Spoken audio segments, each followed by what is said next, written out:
შინაგან საქმეთა სამინისტროს შიდა ქართლის პოლიციის დეპარტამენტის გორის რაიონული სამმართველოს თანამშრომლებმა ჩატარებული ოპერატიულ სამძებრო და საგამოძიებო მოქმედებების შედეგად 1990 წელს დაბადებული მამაკაცი ძარცვის ბრალდებით გორში დააკავეს.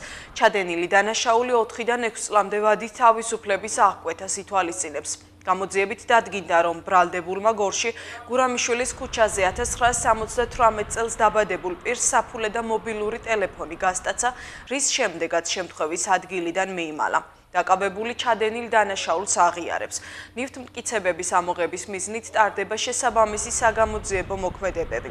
შინაგან საქმეთა სამინისტრომ გორში ქურდობის ფაქტიც აღკვეთა, დაკავებულია 2 პირი. გამოძიებით დადგინდა, რომ ბრალდებულებმა გორში ვახტანგ გორგასლის ქუჩაზე მდებარე ერთ-ერთ სასურსათო მაღაზიაში ფარულად შეაღწიეს და სხვადასხვა პროდუქტის მოპარვას ცდილობდნენ. ჩადენილი დანაშაული 4-დან 7 წლამდე ვადით თავისუფლების აღკვეთას ითვალისწინებს. პოლიციამ 2 პირი შემთხვევის ადგილზე დააკავა.